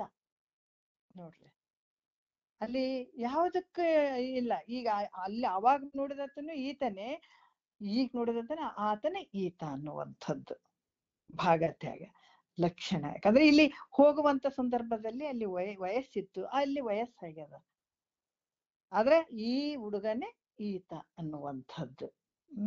ಅದಕ್ಕ ಇಲ್ಲಿ ವಿರೋಧ ಭಾಗವನ್ನ ಬಿಟ್ಟು ಅವಿರೋಧ ಭಾಗವನ್ನ ಹಿಡಿಯೋದ್ರಿಂದ ಭಾಗ ತ್ಯಾಗ ಲಕ್ಷಣ ಅಂತ ಹೇಳಿಸ್ಕೊಳ್ತದೆ. ಇದರಿಂದ ಆತನೇ ಈತ ಅಂದ್ರೆ ಇಲ್ಲಿ ಹೇಳ್ತಾರ, ಸ್ವಯಂ ದೇವದತ್ತನೆಂಬುದು ದೃಷ್ಟಾಂತ. ಆತನೇ ಈತ, ಈತನೇ ಆತ ಅನ್ನುವಂಥದ್ದು. ದೇಶ, ಕಾಲ, ವಸ್ತು ಇವೆಲ್ಲವನ್ನ ವಿರೋಧ ಅಂಶವನ್ನ ಬಿಟ್ಬಿಟ್ಟು ಅವಿರೋಧವಾದಂತ ದೇವದತ್ತನ ಶರೀರ ಮಾತ್ರ ಸ್ವೀಕಾರ ಮಾಡುವಂಥದ್ದಲ್ಲಿ, ಅಥವಾ ಯಾವ ಕಾಲದಲ್ಲಿ ಹೋದ, ದೇಶ ಇವೆಲ್ಲವನ್ನ ಬಿಟ್ಬಿಡುವಂಥದ್ದು. ಅಲ್ಲಿ ದೇಶ, ಕಾಲ, ವಯಸ್ಸು ಅವೆಲ್ಲವನ್ನ ತೆಗೆದು ಹಾಕಿ ಏನು ಅವಿರೋಧವಾದಂತ ದೇವದತ್ತನ ಶರೀರ ಮಾತ್ರ ಆತನೇ ಈತ, ಈತನೇ ಆತ ಅನ್ನುವಂಥದ್ದು. ವಿರೋಧವಾದಂತ ಭಾಗಗಳನ್ನ ಬಿಡುವಂಥದ್ದು, ಅವಿರೋಧವಾದಂತ ಈ ಪಿಂಡ ಶರೀರವನ್ನು ಮಾತ್ರ ಸ್ವೀಕಾರ ಮಾಡುವಂತೆ ಉಭಯ ತೊಂಪದಗಳ ವಾಚ್ಯಾಂಶಗಳನ್ನ ಬಿಟ್ಬಿಡುವುದು. ಅದರ ಲಕ್ಷಾರ್ಥಗಳನ್ನು ಮಾತ್ರ ಇಲ್ಲಿ ಕೂಟಸ್ಥ ಮತ್ತೆ ಬ್ರಹ್ಮರನ್ನು ಮಾತ್ರ ಸ್ವೀಕಾರ ಮಾಡಿದರೆ, ಇಲ್ಲಿ ಕೂಟಸ್ಥನೇ ಬ್ರಹ್ಮನೇ ಕೂಟಸ್ಥ, ಬೇರೆ ಏನಿಲ್ಲ. ಹಂಗಾಗಿ ಈ ರೀತಿ ತಿಳಿದಾಗ ಆತನೇ ಈತ, ಈತನೇ ಆತ. ಉಪಾಧಿಯನ್ನ ತೆಗೆದ್ಬಿಟ್ಟಾಗ ನಾವೀಗ ಬಹಳಷ್ಟು ನಾವು ಬಯಲಿನ ದೃಷ್ಟಾಂತ ಕೊಡ್ತೀವಿ. ಯಾಕಂದ್ರ ಅಲ್ಲಿ ಒಂದು ಮಠ ಐತ್ರಿ, ಇಲ್ಲೊಂದು ಮನೆ ಐತ್ರಿ ಅಂತ. ಘಟ ಪಟದ ಲೆಕ್ಕದನ್ನು ಕೊಡ್ತೀವಿ. ಘಟ ಮಠ, ಅಲ್ಲಿ ಉಪಾಧಿಯಿಂದ ಅಲ್ಲಿ ಮಠ ಅನ್ಸ್ಕೊಂಡದ, ಉಪಾಧಿಯಿಂದ ಮನಿ ಅನ್ಸ್ಕೊಂಡದ. ಉಪಾಧಿಗಳನ್ನ ತೆಗೆದಾಗ ಇದ್ರಾಗ ಬೈಲಿರೋದು ಒಂದೇ, ಅದ್ರಾಗ ಬೈಲಿರೋದು ಒಂದೇನೆ, ಇರೋದು ಒಂದೇನೆ. ಈ ಘಟದಲ್ಲಿ ಆಕಾಶ ಅದ, ಮಠದಲ್ಲಿ ಆಕಾಶ ಅದ. ಘಟದಲ್ಲಿ ಆಕಾಶ ಬೇರೆ, ಮಠದಲ್ಲಿ ಆಕಾಶ ಬೇರೆ ಏನ. ಉಪಾಧಿ ಇದು ಸಣ್ಣದದ, ಗಡಿಗೆ ಸಣ್ಣದದ, ಗಡಿಗೆ ಒಳಗೆ ಒಂದ್ ಸಣ್ಣ ಬೈಲದ, ಮಠದಾಗ ದೊಡ್ಡದ 4 ಚೌಕ್ ಕಟ್ಟಿದಾರ. ಅದು ಉಪಾಧಿಯಿಂದ ಮಠ ಅನ್ಸ್ಕೊಂಡದ, ಉಪಾಧಿಯಿಂದ ಘಟ ಅನ್ಸ್ಕೊಂಡದ. ಘಟನ ಓಡಿತು, ಮಠದನ್ನು ಕಲ್ಲು ಅವೆಲ್ಲ ತೆಗೆದ್ ಬಿಟ್ಟಾಗ ಇರುವಂತ ಬೈಲು ಒಂದೇನೆ. ಅದ್ರಂಗ ಇಲ್ಲಿ ಕೂಡ ಲಕ್ಷಾರ್ಥಗಳನ್ನ ಸ್ವೀಕಾರ ಮಾಡಿದಾಗ ಇದೇ ಕೂಟಸ್ಥನೇ ಬ್ರಹ್ಮನೇ ಕೂಟಸ್ಥ. ಇರುವಂತದ್ದು ಎರಡೂ ಒಂದೇನೆ. ಈ ರೀತಿಯಾಗಿ ಇರುವಂತದ್ದು ಅಖಂಡೈಕರಸ್ವಾದಂತ ಚೈತನ್ಯ ಸಚ್ಚಿದಾನಂದ ಶಂಭುಲಿಂಗವೇ ತಾನಾಗಿರುವಂಥದ್ದು ನಿಶ್ಚಯ ಜ್ಞಾನ ಆಗ್ತದೆ. ಹಿಂಗ ತಿಳ್ಕೊಂಡಾಗ ನಿಶ್ಚಯ ಜ್ಞಾನ ಆಗ್ತದೆ. ಅದಕ್ಕೆ ಯಥಾ ಬ್ರಹ್ಮಾಂಡ ತಥಾ ಪಿಂಡಾಂಡ ಅನ್ನುವಂಥದ್ದು ಏನ್ ಬಹಳ ದೂರ ಇಲ್ಲ. ನಾವು ಅದನ್ನ ಸ್ವಲ್ಪ ವಿಚಾರಕ್ಕೆ ಹೋದಾಗ ಬಹಳಷ್ಟು ಸುಲಭನೂ ಐತೆ, ಅಷ್ಟೇ ಕಠಿಣನೂ ಐತಿ, ಇಲ್ಲ ಅಂತಿಲ್ಲ. ಈ ರೀತಿ ತಿಳಿದಾಗ ಆ ಅಸಿ ಪದ ನೋಡ್ರಿ ಅನ್ನುವಂಥ ಪದಾರ್ಥ ನೀನೇ, ಆ ಪರಬ್ರಹ್ಮ ಸ್ವರೂಪ ನೀನೇ ಇದ್ದೀಯಾ. ತತ್ ತ್ವಂ ಅಸಿ. ಹೀಗ ಗುರುಗಳ ಮುಖಾಂತರ ಕೇಳ್ಬಿಟ್ಟಿವ್ರಿ ಅಂತಲ್ಲ, ಇಲ್ರಿ ನಾವತ್ ಕೇಳ್ಬಿಟ್ಟಿವ್ರಿ, ಕೇಳಿ ಬಿಡೋದಲ್ಲ, ಇಳಿಸ್ಕೊಳ್ಬೇಕು. ಅದನ್ನ ಚೆನ್ನಾಗಿ ಇಳಿಸ್ಕೊಳ್ಬೇಕು, ಅದಕ್ಕೆ ಮನನ ಮಾಡ್ಬೇಕು. ಹೌದಾ ಅಲ್ಲ ಅಂತ ಟೈಮ್ ತಗೊಳ್ಬೇಕು. ಅದಕ್ಕ ಯಾವ ರೀತಿ ಅಂತಂದ್ರ ಒಂದ್ ಗಿಡ ಹಾಕಿದಾಗ ದನ ಕೊರಗಳು ಬಂದ್ ಕಡ್ದ್ ಬಿಡ್ತಾವ್ರಿ. ಚಲೋ ಗಿಡ ಹಾಕಿವಿ, ಅದಕ್ಕೆ ರಕ್ಷಣೆ ಮಾಡ್ಬೇಕಲ್ಲ ಅಂತ ಅದಕ್ಕೆ ಏನಾರ ಬೇಲಿ ಪೆಲ್ಲಿ ಹಚ್ತೀವಿಲ್ಲ, ನಾವು ನೀರ್ ಹಾಕ್ತಿವಿ, ಏನೇನ್ ಹಾಕ್ಬೇಕಾದ್ರೆ ಅದಕ್ಕೆ ಹಾಕಿ ಬೇಲಿ ಎಲ್ಲ ಹಚ್ಚಿ ದೊಡ್ಡದಾಗಲ್ತನ ನಾವ್ ಅದನ್ನ ಬಿಡ್ತೀವಿ. ಹೌದಲ್ಲ, ಅದು ರಕ್ಷಣೆ ಮಾಡಿ ಅದು ದೊಡ್ಡದಾದ್ಮೇಲೆ ನಾವು ಅದ್ರ ನೆರಳೆಲ್ಲ ಕುತ್ಕೋಬಹುದು, ಅದರಿಂದ ಬೇಕಾದಷ್ಟು ಇದಾವೆ. ಅದ್ರಂಗ ಇದು ಕೂಡ ಗುರು ಈ ರೀತಿ ಹೇಳಿದಾಗ ಅದನ್ನ ರಕ್ಷಣೆ ಮಾಡ್ಕೊಂಡು ಅದನ್ನ ಬೆಳೆಸುವಂಥದ್ದು, ಅದನ್ನು ಮನನ ಮಾಡುವಂಥದ್ದು, ಏಕಾಂತದಲ್ಲಿ ಮನನ ಮಾಡಿ ಇದು ಹೌದಾ ಅಲ್ಲ ಅಂತ ಒಂದ್ ನಿರ್ಧಾರಕ್ಕೆ ತಗೊಳ್ಳುವಂಥದ್ದು. ಈ ನಿಜ ಸ್ವರೂಪ ಅಂತ ತಿಳಿಬೇಕಂತಂದ್ರ ಇಲ್ಲಿ ಅಂದ್ರೆ ಗುರುಮುಖದಿಂದನೇ ಕೇಳಿ ತನ್ನ ನಿಜ ಸ್ವರೂಪವನ್ನ ತಿಳ್ಕೊಳ್ಬೇಕು. ತಿಳ್ಕೊಂಡ ನಂತರ ತಾನೇ ಶಂಭು ಅನ್ನುವಂಥ, ನೀನ್ ಯಾವಾಗ ಅದನ್ನ ಮನನ ಬರೀ ಕೇಳ್ಬಿಟ್ಟಿನಲ್ಲ, ಕೇಳಿ ಅದನ್ನ ಮನನ ಮಾಡುವಂಥದ್ದು. ಹೌದಾ ಅಲ್ಲ ಅಂತ ಎಲ್ಲ ಮನನ ಮಾಡಿ ಒಂದು ನಿಧಿಧ್ಯಾಸನಕ್ಕೆ ಬಂದಾಗ ಅಲ್ಲಿ ನಿನಗೆ ದೃಢ ನಿಶ್ಚಯ ಜ್ಞಾನ ಆಗ್ತದ. ಅವಾಗ ಆ ಪರಮಾತ್ಮನೇ ತಾನನ್ನುವಂತ ಅಪರೋಕ್ಷ ಜ್ಞಾನ ಆಗ್ತದ. ಅವಾಗ ಯಾಕಂದ್ರೆ ಹೊಟ್ಟೆ ತುಂಬಿದಂಗಿದೆ. ಈ ಲಾಸ್ಟಿಗೆ ಮೃಷ್ಟಾನ್ನ ಭೋಜನ ಊಟಕ್ಕೆ ಬಂದಿದೀವಿ, ಹೌದಾ, ಈಗ ಇದನ್ನ ತಿನ್ಬೇಕೀಗ.